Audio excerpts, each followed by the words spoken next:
Hello, everybody, and welcome back to another video here on Around the Slice Entertainment.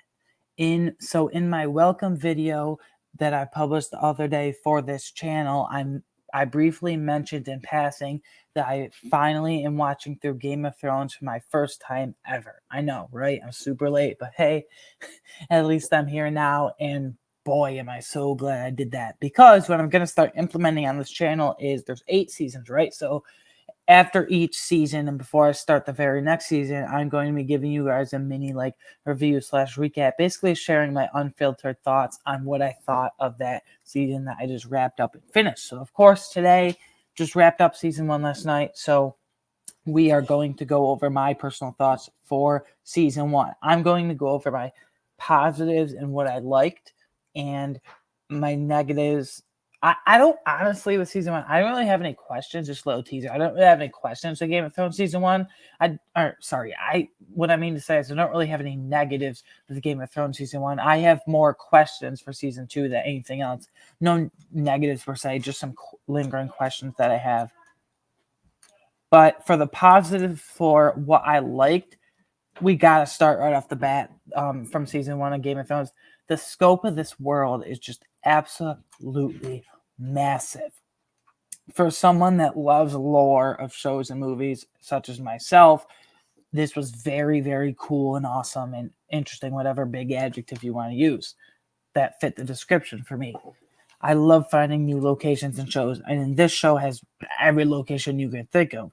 We've only been introduced to a few select locations, so I firmly believe and feel that I'm only scratching the surface of what the show has to introduce to me personally, because obviously you have like the main area, King's Landing, and then you have Winterfell, which the Starks are from, and then across the Narrow Sea, you have the Targaryens and Dothrakis, Khal Drogo, and Daenerys,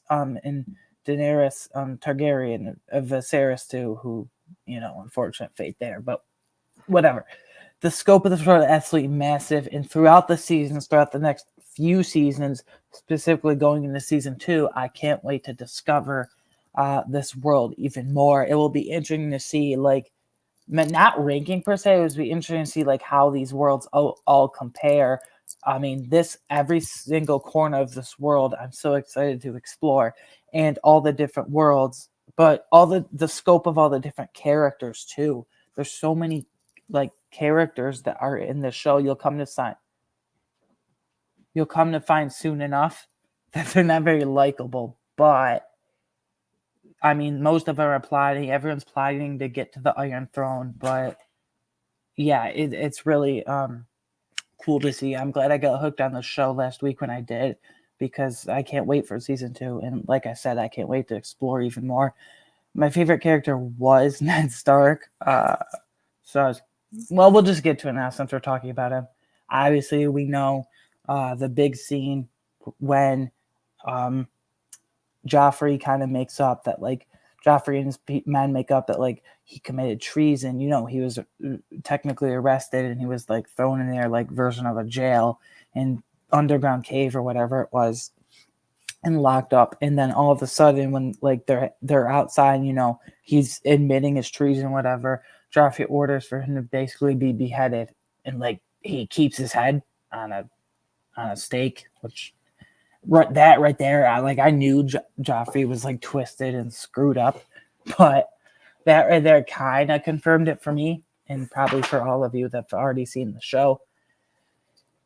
So yeah, that was a shocking moment and scene for me personally. But speaking that this show is as intense and it gets.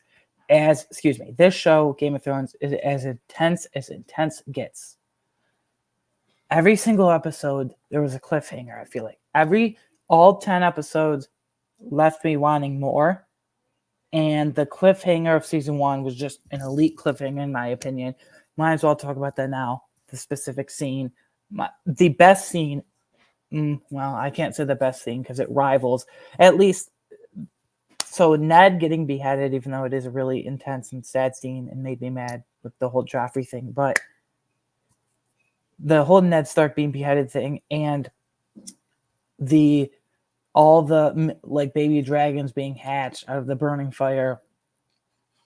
You see that scene at the end of season 1 is a true cliffhanger, and Daenerys Targaryen really going by the moniker of Mother of Dragons. I'm sure that has a significant meaning that we'll find out more even in season 2. That could lead into my questions here, but that scene rivals the Ned Stark beheaded scene for sure.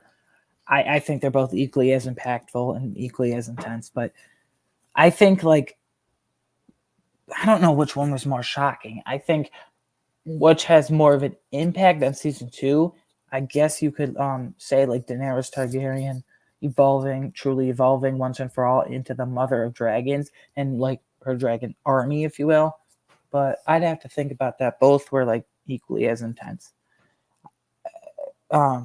But more significance for season 2, possibly the whole Mother of Dragons thing. And then, like I said, I don't really have any negatives to go for today. I just want some questions in this review today. I just want some questions answered. So I have a few questions for season 2.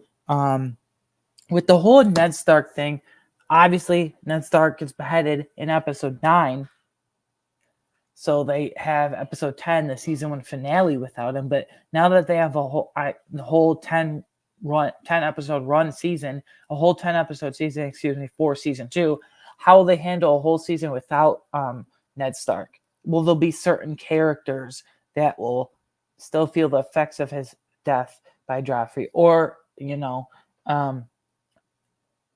will they just move on? I doubt they'll just move on, because there was some like plotting with Robb Stark where he's going back to King's Landing from Winterfell, and he's with his mother, and he's going to want to go after Joffrey and kill him and his men, which I don't blame him for at all, by the way. So I doubt everyone will just move on. I know Arya was able to escape the dungeon, if you will, but we'll have to see what happens to Sansa, as she's kind of trapped by Joffrey and his men right now. So I don't know what's going on there, but the Robb Stark versus Joffrey and his men showdown in season 2 could be epic. I feel like that could be a whole like storyline in itself. That will have the biggest impact among all our characters in season 2, because like these people are no joke. Like, I don't know how to say this. How do I put this here? When we saw what Cersei and Jaime Lannister,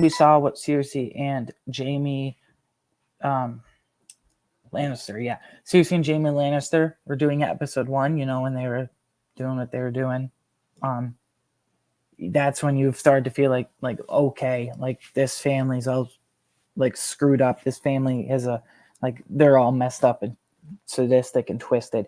Tyrion's okay. Like, I don't know if I fully like Tyrion yet, but he's the only quote-unquote normal one. He has his moments where he's a little weird and twisted, but he's kind of normal for the most part. He just does his own thing. He's really like by his father's side, Tyrion Lannister, a lot of the time. But Cersei and Jaime, they're off on a whole other thing. They're just twisted in the head there, to put it bluntly.